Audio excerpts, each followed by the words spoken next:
إن الحمد لله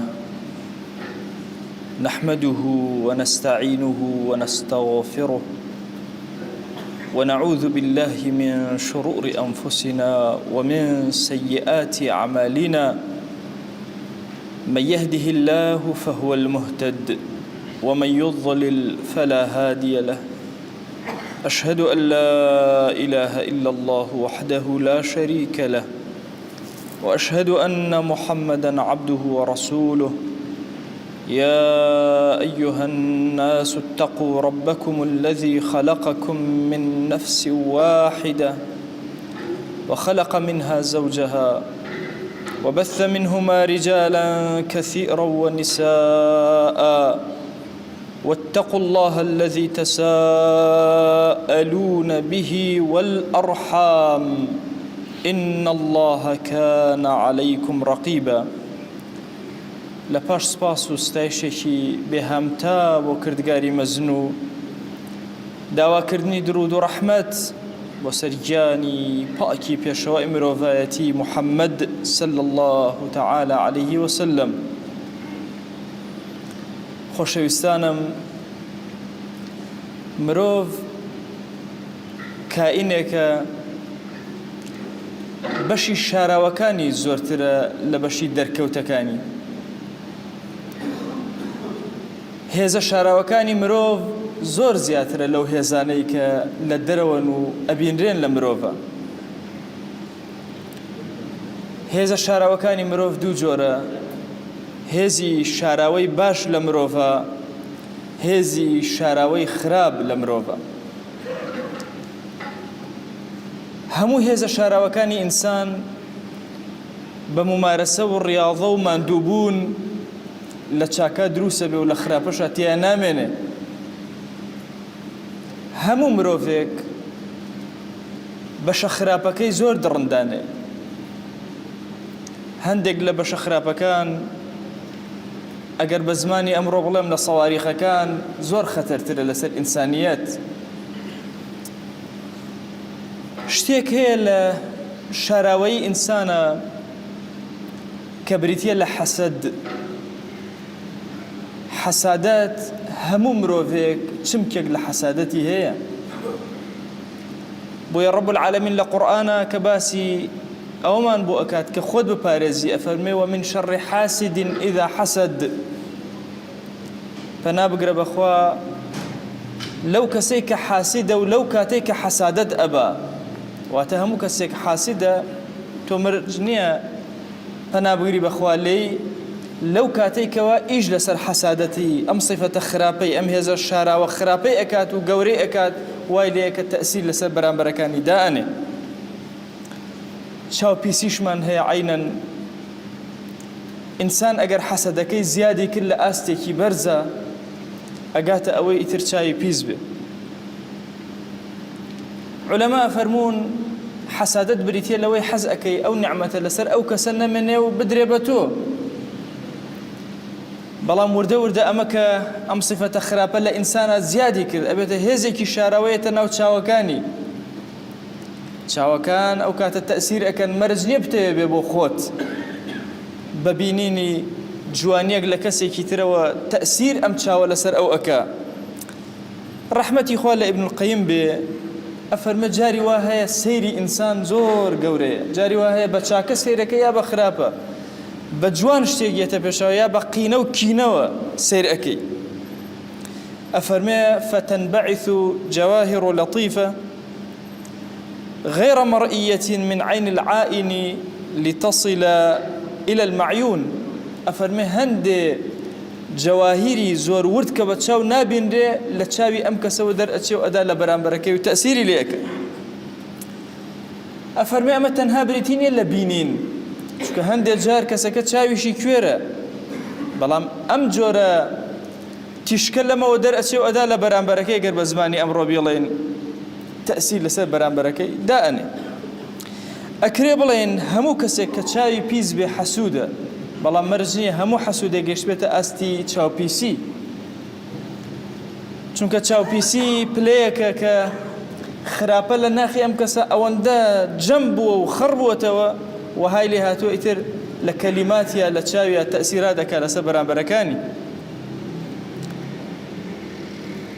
نفسي إنسان شره وخرابه شون ساحرك ومن شر النفاثات في العقد لقرآن باسكرا يد غريق أدا لشتيك وفوي بيسي خوي بسرا أكاو تأثيري خرابة دا أنا لسر أو كسا چونك أمن دا هيزا شارع وبيسكي زورا بهناسايا تدرو مرجنية تنها بچاوا بعين الشوازيش خوشويس فيرمانا كاكا قل كان بخوانين فو بكين لدسمان بين بلا شمانا كابو نفسي باشي شيء هيزي داخلي باشي هيزي داخلي خرابة إنسان مسلمان مكلفة بوي شون نيجاكي جيبا جيئكا مكلفة أو شركان لنا خويا نهي الله بإحسان وتشاكا بريكات زور جار أبي بياو باشك أبيني بس بنظر وبينيني تأثير لسرتوك أو ناخي باك دروني باك كاريغري لسرتو دائن كمان هي منالة ببينين وخوش حال نبين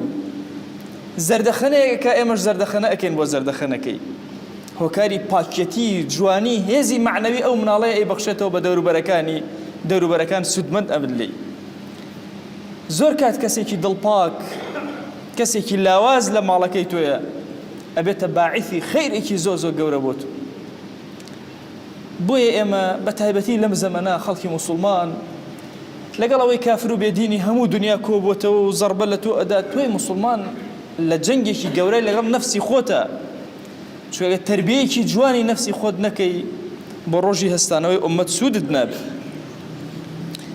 ابن القيم أفرمي العين جزء من الحسد والحاسد أعم من العائن شاو بشك لحسادت حسود عام ترى بويا كاتك الله خويا بنام بدي لحسودي لذا كانت الاستعاذة منه استعاذة من العائن خويا يقول لك شاو جاءت بارزة شو كتشاو بيس هميشة بشك لحسادته هي وتصور مكان كافران بيدينان خوتبن لما مسألة هل لزماني بيغمبري خواه صلى الله عليه وسلم كأيان بيني روج بروج دين ترقيئك قورة أبي بيغمبري خواه صلى الله عليه وسلم بهستر أبي بيسي ضليان براي أمين أدا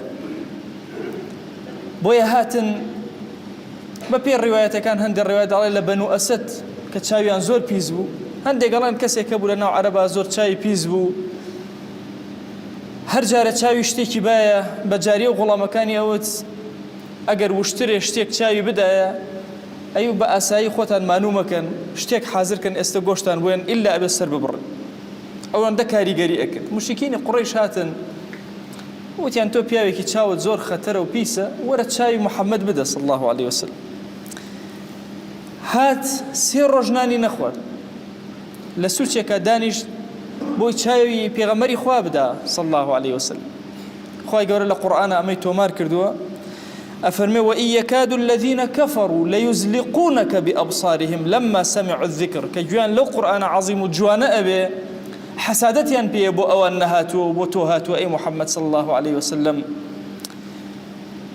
نزيك أوانك كوب بنوا ليزلقونك بأبصارهم زلق لزمان عربية يعني بيها الخليسكان واتا يعني بيها بخليسكيانو ملي بشكيانا بتشاوكانيان كابو أكريت شاي بيس أو عندك كاريغري هبه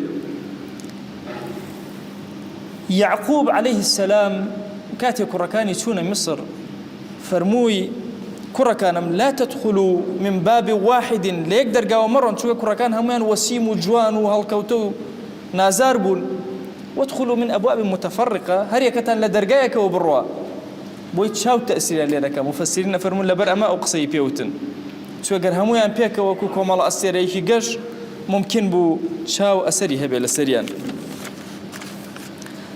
شاو لإنس درجة هند جار مروف حسادت للاين جنوكا كانوا حسادتي بأبن طبعا جارك باسي جنوكم كردوكا جنوكا زور ضعيفة برامبر بإنسان بويا هیچ إنسانك مكلف نیه بوی شوين پیغمبرك لپیغمبرانی جنوكا بكوي بلام جنوكا مكلفن بوي كشوين پیغمبرانی إنس كون شوين سليمان أكون شوين پیغمبري خومان عليه الصلاة والسلام أكون تابعي إنسانا هەندێک جار نیعەم بەسەر ئینسانەوە ئەبینن و چاوی ئەدەن.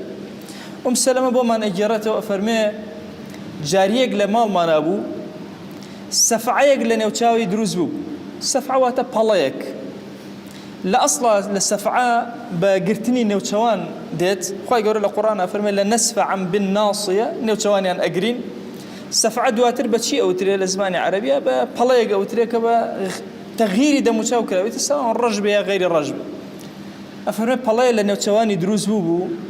پێغەمبەری خوا صلی الله عليه و آله وسلم هاتە ژوورەوە جاریەکەی بینی، فەرمووی استرقوا لها فإن بها النظرة، بچن ڕقەی شەرعی ئوطلب و ئەلف و سین و تا بمعنای طەلەب دێ، بچن بۆ لای کەسێ با ڕقەی شەرعی بۆ بکە، داوای لێ بکەن ڕقەی شەرعی بۆ بکە، چونکە ئەمە نەظرەی لەسەرە. ئەم نەظرەی لەسەرە، نەظرەی چی لەسەرە، چۆنی لەسەرە؟ فەرمایشتەکە لە بوخاریە هاتووە. ابن حجر رحمەتی خوای لێبێ لە فتح الباریە ئەفەرمێ هەندێک لە عولەما فەرموویانە ئەوە نەظرەی جنە، چاوی پیسی جن تەئسیری لێ کردو، بۆیە دەمو چاوی وای لێ هاتووە. فەرمووی بچن ڕقەی شەرعی بۆ بکەن. قووەتێک هەیە لە کەسی حاسید و عائینە، قووەتێکی پیس کە کاریگەری لەسەر بەرامبەرەکانی دائەنێ و زەربەیان لێ ئەدا. بۆیە خۆشەویستمان صلی الله عليه وسلم ئەفەرمێ العين حق تدخل الرجل القبر والجمل القدر. عين حق راستية بياو أخاتنا وقورة واتا إيكوجي ووشترج أخاتنا ومنجلة واتا التأثير اللي أكاو سرب الرود وهي أخوره. لفرمايشتك باسي وأكاد شاوي عائن سيشتي تياكو أبيتو حسادتي بيسي كسكا وشاي بيسي أمكسا وتدوشت وسهميش بريتيا للشياطين لو كاتيا كتأثير أكن نسبرا بركان. بوي أفرمي العين حق يحضرها الشيطان وحسد ابن آدم.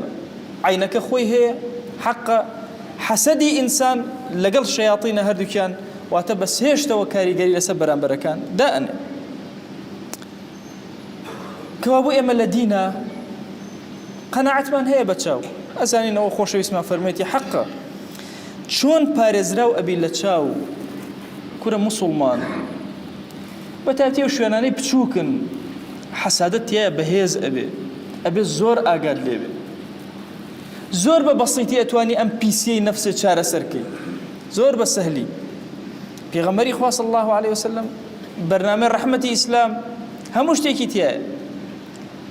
أفرمي أيو كسي كتو تشاوت بيسا تشيبكا إذا رأى أحدكم من أخيه أو من نفسه أجر كسي شتيكي بيني لمالي براكي يا لخوي لنفسي خوي يا لمالي كسي يا لمالي خوي هرشتك يعجبه زور بلا وجوان بو جي سرنجي أنبو أفرمي فليبركه بابڵێ بارك الله خوا بەرەکەت بەسەر تا ببارێنێ، یا خوایە بەرەکەت بەسەر ئەم شتا ببارێنە. ئەم صفەتە ئەگەر وتی ئەو کاتە ئەو چاوە تەئسیر ناکە. کەوا بۆ ئەو کەسەی کە چاوی پیسە تەنها ئەم کەلیمە جوانە لەو کاتە بەسەر زمانیا بێت دوعایەکی خێر بۆ برا موسڵمانەکەی، ئەم پیسەی ناو دڵی نامێنێ چاوی پاکە بێتەوە. سەری ئەم عەزەمەتی ئیسلامەکە. تۆ ئەچیتە ناو لادەیەکەوە، ئەچیتە ناو شارێکەوە، لە هەر شوێنێکە سیارەی جوانە بینی، ماڵی جوانی خەڵکە بینی، هەر شتێکی خۆتە بینی، کورە دوعای بەرەکەتی بۆ بکە. صفەتی موسڵمانە ئەمە. موسڵمان بەخیل نییە، حەسوود نییە، چاوچنۆک نییە، چاوکراوەیە، دڵکراوەیە، سنگ فراوانە، حەزەکە هەموو سەرزەوی شتی هەبێ. بۆیە شتی هەر کەسێکی بینی ئیلا دوعای خێری بۆ بکە. زمانی پڕ بە دوعایە. ئەم زمان جوانەی موسڵمان تەئسیرەکە لەسەرەوەی کە چاو تەئسیری نەمێنێ. بۆیە تۆی موسڵمان مکەلەفی بەوەی پیسی ناو دڵە نەهێڵی، بەچی ناهێڵی بەم کەلیمەیە. هەمیشە دوعای بەرەکەت کە بۆ دەوروبەرەکانت. ئەم دوعای بەرەکەتە ئەبێتە خێرێکی زۆر گەورە.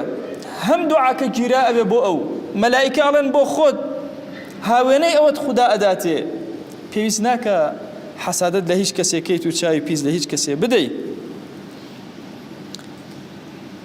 دوو هەمین خاڵ خۆشەویست کە باسی ئەکا فەرمێ ئەگەر کەسێک چاوی کەسێکی دا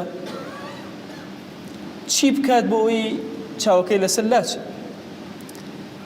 ئەفەرمێ ئەگەر کەسێک داوای ئاوی دەستنوێژی لێگرتن ئاوی دەستنوێژەکەی بدەنێ ئاوی دەستنوێژەکە ئەپرژێنی لە کەسەکەی تر چاوپیسەکە لەسەری نامێنێ.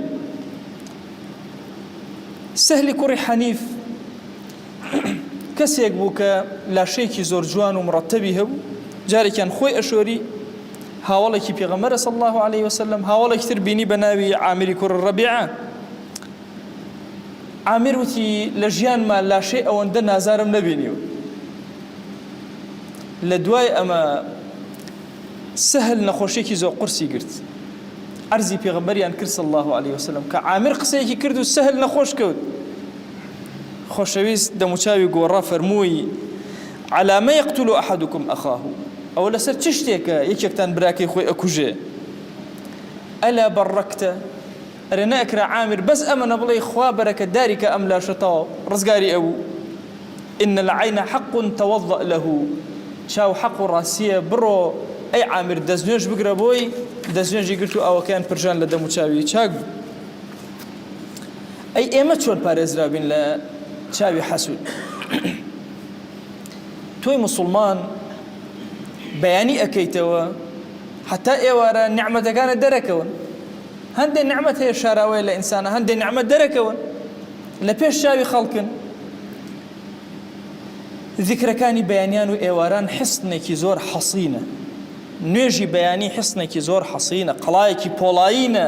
تۆ ئەپارێزێ لە چاوی پیس، بۆیە پێویست ناکە بترسی، پێویست ناکە دنیات لێ بێتەوە یەک، بەس ذیکرەکانە بخوێنە بە هیچ شێوازێ لە چاو مەترسە.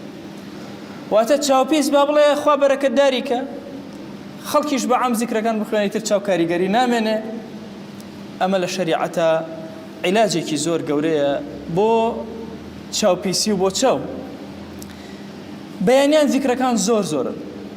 بسم الله الذي لا يضر مع اسمه شيء في الأرض ولا في السماء وهو السميع العليم. سێجارە ماڵێ بە ناوی ئەو خوایەی کە لەگەڵ ناوی ئەوە نە لەسەر زەوی نە لە ئاسمان هیچ زەرەرێ بە ئینسان ناگا لەگەڵ ناوی ئەوە. ئەو سەمیعە، ئەو عەلیمە، ئەو بیسەری هەموو شتێکە و زانایە بە هەموو شتێک. سێجار ئەمە بڵێ تۆ پارێزراوە بی، ئێوارانی سێجار بڵێ تا بەیانی پارێزراوە بی. لە ماڵەکەت هاتی دەدەرەوە بسم الله توكلت على الله ولا حول ولا قوة إلا بالله. ئەم ذیکرانە بخوێنە، پارێزراوە بی تا ئەگەڕێیتەوە خۆت ماڵ و مناڵت هەمووی پارێزراوە بێت لە چاو. هەندێک عولەما فەرمون ئەگەر پیاوێکی ساڵح لە ماڵەکەی هاتە دەرەوە بۆیە دراوسێتی ئینسانی ساڵح زۆر گەورەیە. ئەم ذیکرەی خوێند خۆی و ماڵ و مناڵی و دراوسەکانیشی پارێزراوە بن تا ئەگەڕێتەوە لە شەڕی شەیاطینی ئینس و جن و هەتا کۆتایی. ئێمەی موسڵمان ئەچمەوە سەر سەرەتای وتارەکە مکەلەفین بەوەی خراپەکانی ناخمان چارەسەرکەین. حەسادەت هەڵکێشین لە ناخمانە، ڕق و کینە و بغض هەڵکێشین لە ناخمانە. ئێمەی موسڵمان خاوەنی سعەتێکی زۆر گەورەین، ئەبێ ئەم سعەتە پەل بکێشێ بۆ هەموو سەرزەوی. واللهی نابێ حەسادەت بە کافرێ بەری لە سەرزەوی، بە کافر بە ماڵ و مولک و سامانی نابێ حەسادەت بەری. ئەبێ زۆر هێمن لەگەڵ ژیان ئامامەڵک. ئیمامی غەزالی ئەفەرمێ کەسی حەسوود هیچی پێ نابڕێ و غەم و مەراق ئەیکوژێ. ئەڵێ یەکێک لەو دەردانەی کە ئینسان زۆر زوو پیرەکە و زۆر زووش ئەیکوژێ بریتێ لە حەسادەت، چونکە ناوەوەی خۆی ئەخواتەوە، وای لێ ئەکا زەرێکی گەورە ئەدا لە خۆی، چونکە ئەم چاوەی هەرچی محاوەلە ئەکا ئەوە ئەکا حەسادەت ئەبا بە خەڵک چاوچنۆکە لەم ناولەولا لە ئەخیرا خۆی ئەکوژێ. ئەم نەتیجەی نابێ. بۆی ئینسانی موسڵمان ئەبێ زۆر هوشیار بێ، زۆر ئاگادار بێ، دەرونی خۆی وەها پاک کاتەوە، زمانی خۆی وا پاک کاتەوە، چاوی خۆی وا پاک کاتەوە، حەسکە هەموو سەرزەوی خاوەنی شت بێ. ئەو کاتە ڕەب العالەمین نەفەسێکی ئارام و نەفەسێکی پاک و بێگەردی ئەدات. خوای گیان داوا لێ ئەکەین بە ناوی جوانت بە صیفەتی بەرزە بە ئیسمی عەظەمت ڕەحمەت و بەرەکەت و میهرەبانی خۆت بەسەرمانە ببارێنە، عفو و عافیەت و حفظ و ئەمانی خۆت بەسەرمانە ببارێنە. یا ئیلاهی پارێزراوماکە لە چاوی پیس، یا ئیلاهی پارێزراوماکە لە دڵی پیس، یا ئیلاهی پارێزراوماکە لە نەفەسی پیس. یا ئیلاهی داوا لێ ئەکەین دڵ و دەروونمان پاککەرەوە یا ئەکرەمە الئەکرەمین. خۆی داوا لێ ئەکەین بە ناوی جوانت بە صیفەتی بەرزە بە ئیسمی عەظەمت ڕەحمەت و کەڕەمی خۆت بەسەر ئەم مەجلیسا ببارێنە یا ئەکرەمە الئەکرەمین. خۆیە مسلمانانێکی زۆر هانای فەقیری و زەلیلی و مەشاکیلی خۆیان بۆ ئێمە بەرز کردوێتەوە کە ئێمەش دوعای خێریان بۆ بکەین ئیلاهی ئێمەش بە کۆڵی گوناهەوە دوعاکانی ئەوان بەرزەکەینەوە بۆ لای تۆ یا ئیلاهی گرفتەکانیان چارەسەر کە ئەگەر نەخۆشن شیفایان بدە ئەگەر ئارامن ئارامی بەسەریانە ببارێنە خوای گیان ئەم عەبدانەی تۆ هاتوونەتە ئەم ماڵەی تۆ لە ڕۆژێکی زۆر مبارەکی جومعەیە بەخوا ئیلاهی ئەمانە ڕکوع نابن تەنها بۆ تۆ نەبێ سوژدە نابن تەنها بۆ تۆ نەبێ یا ئیلاهی ئەمانە دەستی زەلیلی دوعا بەرز ناکەنەوە تەنها بۆ تۆ نەبێ يا إلهي هر دعاءك إكن جيرابك ادعوا الله وأنتم موقنون بالإجابة الحمد لله رب العالمين والصلاة والسلام على خير خلق الله محمد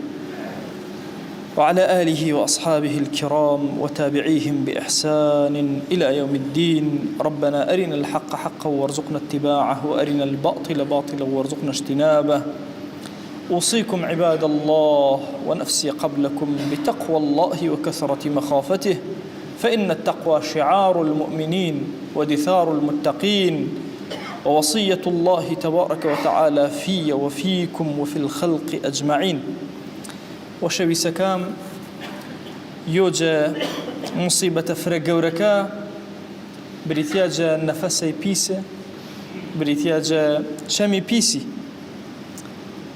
ئینسانی مسلمان ئەشم سینەش فرە پاک بوو زوانش فرە پاک بوو چەمێکش فرە پاکێ بە ئینسان کائینێوەن خراپەی فرە ئینا دڵ و دەروون شەنە ئەگەر بەرژ و زۆ تەئسیر کەرەوە سەر و دەوروبەریش ڕەنگە جەقومبەلێەوە زیاتر تەئسیر کرد ئەگەر شارۆس شۆ یان چارەسەرش کەرۆ تاوە چارەسەری فرە گەورەش کرد نەزەڕی جوانە وەرانوەرەکە تەئسیر کەرەوەنە و دڵوەشش کرد نظري خرابج ممكنة يوجد نعمة جوانكاش دسنا بو توي مسلمان واجبة سر وشانه تماشو نعمته هر مسلمان تاري الكرسر زميني أشم دعاء بركتي شبيكي هر شيء جوان الضي ضل أشم فربا أقبو دائما دعاء خيري سر زواني توبا خوا بركة دارش كرو خوا بش فركرو خوا استقامش بو بنا حتى مسلمان ويني خريكو خواناسين دعاء خيرش بكره خريكو جناحين دعاءش بكره خواتنا جوجبو